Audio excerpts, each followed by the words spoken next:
Assalamualaikum warahmatullahi wabarakatuh. Perkenalkan, nama saya Ainun Septiananda Kurniawan dari kelas F Akuntansi Manajerial. Di sini saya akan membahas mengenai analisis penentuan harga pokok produksi berdasarkan sistem activity based costing pada usaha tempe Pak Ali di Samarinda.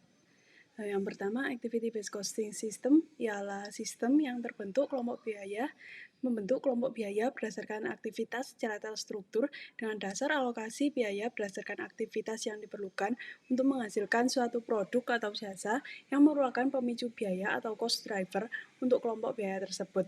Sistem ini menghasilkan perhitungan biaya yang lebih akurat. Kemudian ada tujuan dan peranan sistem ABC. Tujuan ABC digunakan untuk meningkatkan akurasi analisis biaya dengan memperbaiki cara penelusuran biaya ke objek biaya. Ada dua peran sistem ABC, yaitu pembebanan biaya tidak langsung dan biaya pendukung. Kemudian ada pembebanan biaya dan alokasi biaya, yaitu biaya langsung dan biaya tidak langsung. Kemudian kita masuk ke dalam analisis penentuan harga pokok produksi pada PT Tempe Pak Ali di Samarinda. Study case, usaha tempe Pak Ali adalah perusahaan yang memproduksi output berupa tempe. Usaha tempe Pak Ali ini berdiri pada tahun 2006, berlokasi di Jalan Gunung Lingai, Gang Baru, Kelurahan Gunung Lingai, Kecamatan Sungai Pinang, Samarinda. Menurut fakta yang terjadi di lapangan, usaha tempe Pak Ali masih menggunakan sistem konvensional dalam perhitungan harga pokok produksinya. Untuk mengetahui besarnya harga pokok produksi yang akurat dan efisien untuk produk tempe yang dihasilkan oleh usaha tempe Pak Ali sesuai dengan keadaan yang ada di lapangan, maka akan dilakukanlah analisis penentuan harga pokok produksi berdasarkan sistem activity based costing pada usaha tempe Pak Ali ini.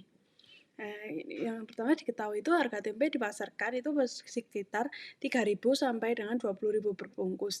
Sedangkan Pak Ali ini menjual produk tempenya dengan harga 1.500 sampai dengan 17.000 rupiah. Dalam memproduksi tempe, setiap harinya Pak Ali ini menghabiskan 400 kg kacang kedelai berkualitas, sehingga dalam 1 bulan penuh Pak Ali ini menghabiskan kurang lebih 12.400 kg kedelai.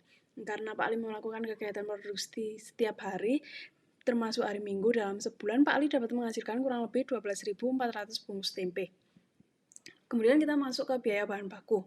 Dalam 1 hari usaha, tempe Pak Ali ini bisa menghabiskan 400 kg kedelai, sehingga pada bulan Juli, usaha tempe Pak Ali menghabiskan 12.400 kg kedelai dengan harga 88.000 kg.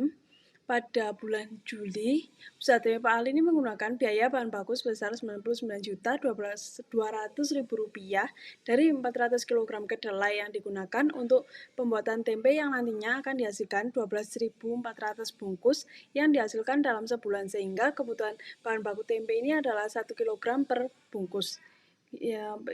Kemudian ada tabel penggunaan bahan baku per unit.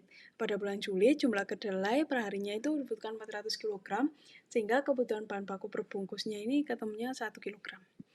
Kemudian kita masuk ke biaya tenaga kerja langsung. Dalam 1 bulan, usaha tempe Pak Ali ini mengeluarkan biaya tetap untuk pembayaran upah pekerja. Ada 7 pekerja, 17.500.000. Terdapat 7 orang pekerja berhubungan langsung dalam proses produksi, di mana masing-masing pekerja akan memperoleh upah sebesar 2.500.000 setiap bulan, yang mana pembayaran dilakukan 1 kali dalam 1 bulan. Maka apabila diperhatikan lebih dekat, pekerja akan menerima upah setiap harinya itu Rp80.645. Kemudian jika dibagi per jam, upah per jamnya itu ketemu Rp10.080. Kemudian biaya overhead pabrik. Pada bulan Juli, jumlah unit tempe yang diproduksi adalah sebesar 12.400 kg. Dalam memproduksi tempe diperlukan waktu selama 8 jam dari sejak pencucian awal sampai dengan pengemasan, sehingga untuk memproduksi tempe diperlukan waktu itu 0,02 jam per bungkus, yaitu dari 8 jam dibagi dengan 12.400 bungkus.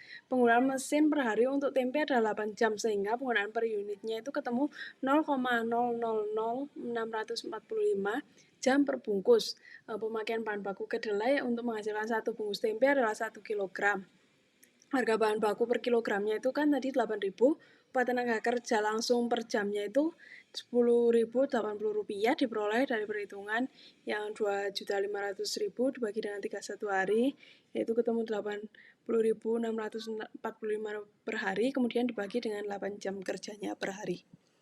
Kemudian di sini ada tabel BOP pada bulan Juli. Biaya bahan penolong itu terdiri dari kelapa, ragi, Terus kemudian total biaya bahan penolongnya itu ketemu 713.000, kemudian ada biaya listrik, biaya air, biaya bahan bakar untuk mesin, biaya plastik untuk pengemasan, dan juga biaya kayu bakar.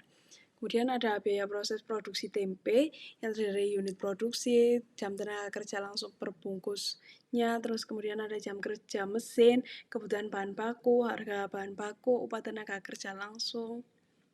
Yang ini tadi sudah diuraikan di sebelumnya. Kemudian ada tabel aktivitas dan biaya overhead. Jadi, aktivitas tadi itu mengeluarkan biaya. Yang biaya penerangan itu ada biaya listrik yang dalam 1 bulannya itu 775.000.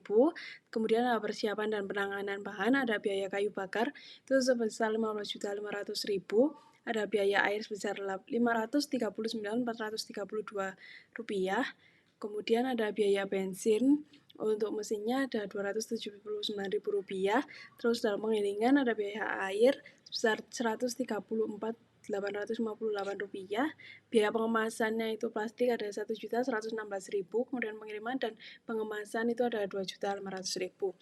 Dari perbandingan harga pokok produksi tempe dengan metode konvensional dan metode EBIS ini terjadi penyimpangan biaya overcosting dan undercosting, yang mana harga pokok produksi pada tempe mengalami penurunan dari Rp9.389 menjadi Rp8.632, yang diakibatkan adanya bebanan biaya overhead oleh usaha tempe Pak Ali lebih naik daripada biaya overhead yang seharusnya. Jadi, di sini dapat disimpulkan setelah dilakukan perhitungan harga pokok produksi dengan sistem konvensional dan sistem activity based costing pada tempe Pak Ali ini, maka terdapat beberapa kesimpulan. Yang pertama itu dapat diambil, harga pokok produksi tempe dengan sistem konvensional lebih besar dibandingkan dengan sistem activity based costing ini, karena mengalami overcosting.